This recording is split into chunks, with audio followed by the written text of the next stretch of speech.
You've rated your life savings to make your big idea a reality. Now it exists. You need the world to see it and buy it.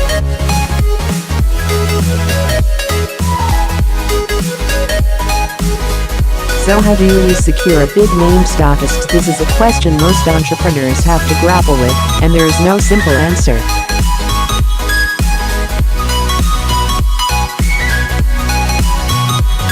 Unfortunately, it's not as easy as Googling the right product buyer at the store you want to sell in and calling them. Wouldn't that be great? One entrepreneur who knows exactly how big a challenge it can be is Jonnie Matthew, co-founder and chief executive of sandal brand Solillas.He and his business partner and wife Sarahjayne have succeeded in getting their product onto the shelves of some of the UK's most well-known retailers.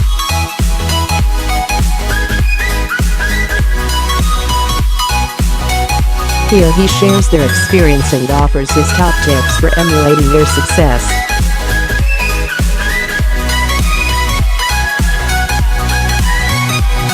Over the past 7 years, Jonnie Matthew, 35, and his wife Sarahjayne, 34, have turned their startup sandal business into a popular fashion brand, stocked in Office, Liberty, Selfridges, Topshop, House of Fraser and Schuh.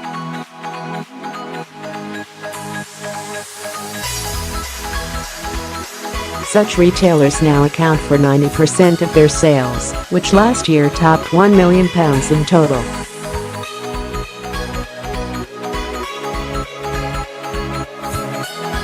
Since 2014 they have sold over 100,000 pairs of Menorcan-inspired sandals, and they are now crowdfunding to raise just over £150,000 to grow their e-commerce platform, invest in digital marketing to capitalize on their most recent partnerships, especially in the US, where they have secured Nordstrom as a stockist for 2018.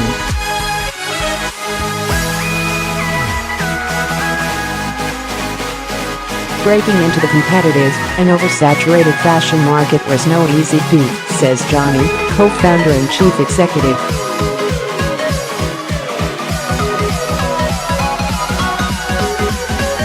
When we started Solillas, Sarahjayne and I had no idea how it would pan out. We kept on our normal day jobs in private equity for Jonnie and graphic design for Sarahjayne, working on the brand in the evenings and weekends.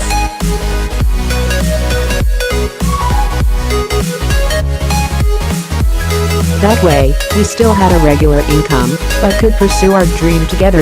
After a few years the business really started to take off, with some big orders from big brands, such as Urban Outfitters and Office.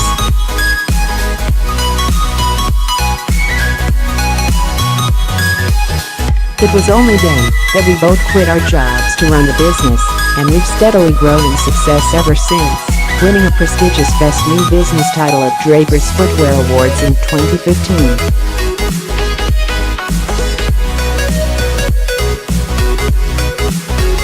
It's not easy getting into high street retailers. Buyers are bombarded with new products every day, so products need to really stand out, says Jonnie.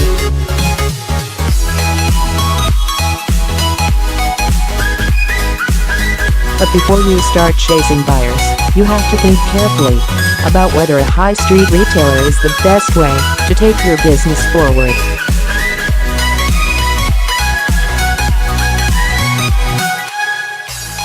E-commerce has opened up a whole new realm of possibilities that are especially useful to startup brands due to the relative low cost of setup.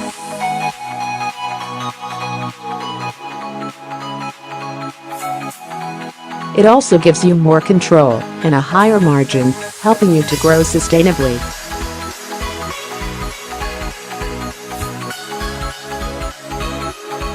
For many fashion brands, the answer will still be high street retail. Customers want to try on new products for fit and style, and it helps having a tangible product to reassure on quality.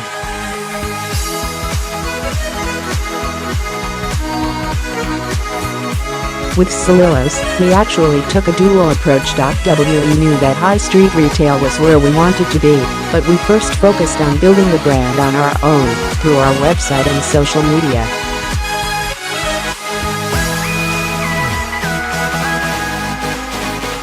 The company has nearly more than 38,000 likes on Facebook, 10,000 followers on Instagram and 2,000 on Twitter.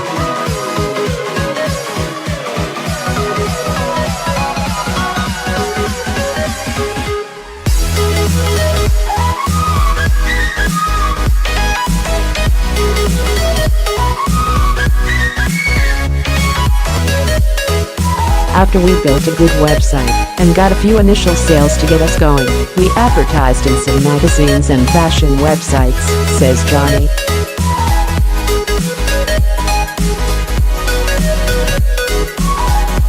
Luckily, a buyer from Urban Outfitters saw our ad and bought a pair of our shoes for herself.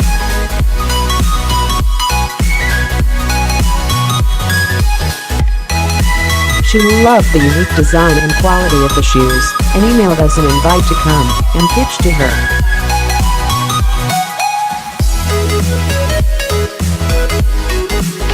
In the pitch, Jonnie says they primarily focused on conveying their brand messages, which he says are a unique design story and quality production.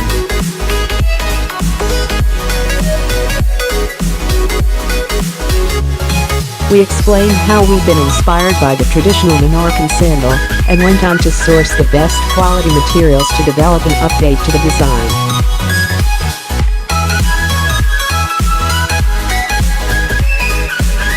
In a nutshell, that's exactly what the company does: designs shoes out of a studio in Kingston upon Thames in southwest London and manages the handmade manufacture of them in second-generation family factories in Spain.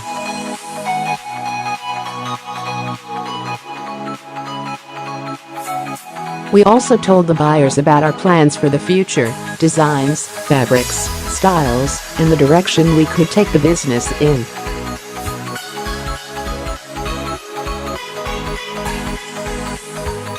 That got them excited. Jonnie stresses the importance of including all of the practical information that a buyer will need to know during an effective sales pitch, which he lists as production and delivery capability, marketing and audience insights, and brand USPs.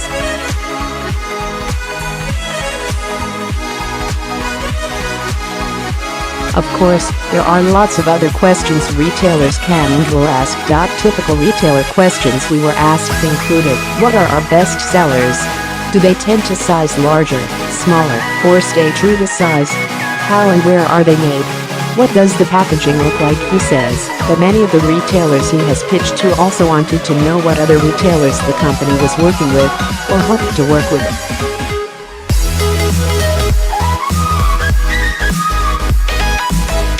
It helps them align their own branding.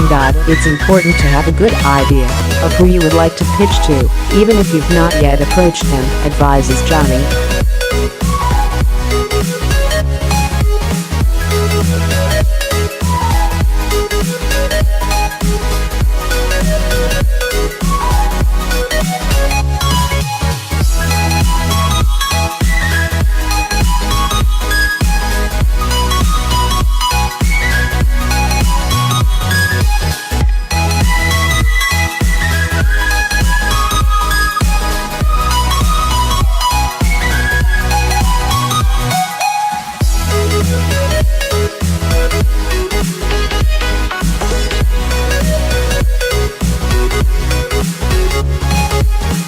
So, I would advise allowing yourself to daydream, so you can go in with some great plans and ideas.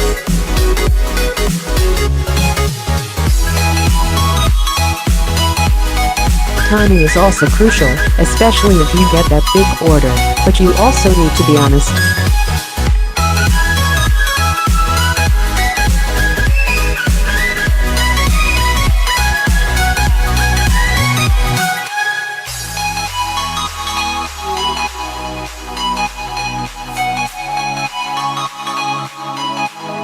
Following our pitch to Urban Outfitters, we began production immediately and shipped our current surplus stock to their warehouses, ending up in stores within 6 months.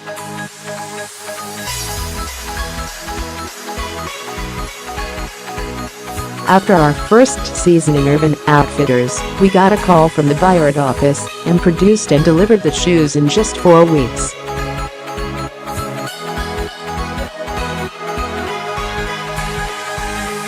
So, it really does depend on the retailer. He suggests that whatever time frame they suggest, make sure you know your production and delivery capacity and never overstretch.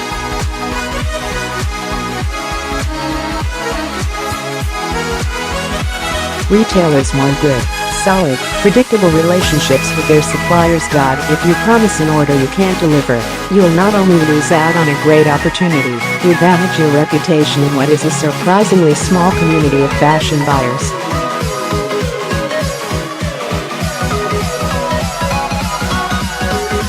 Getting everything sorted includes working out pricing and margins. While you need to price your products competitively, yet still allow yourself enough of a margin to grow healthily.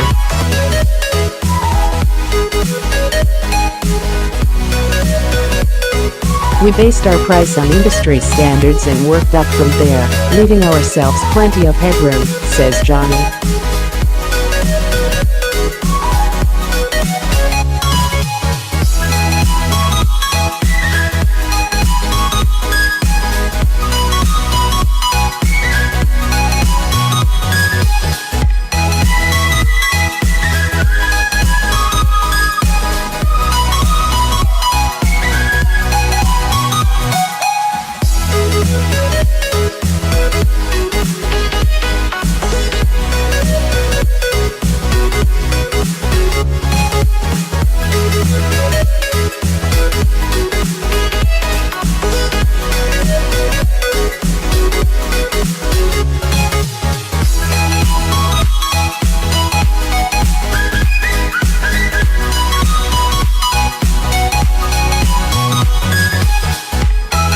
Building a close relationship with a retailer brand can be a great source of support in a tough retail world.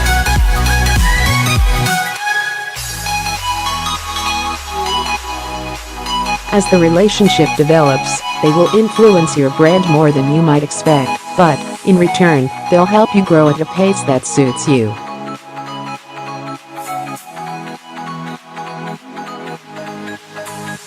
For example, Office has been a huge support and influence on our brand. It is the perfect example of what sort of relationship we hoped we would build with retailers.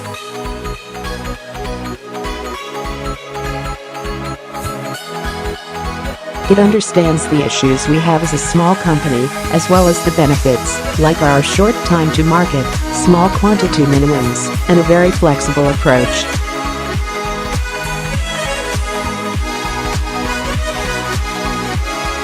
For several years, we worked on an exclusive basis with it for the UK market as the opportunity to grow the brand and the commitment it could give us on volume and brand support was so significant.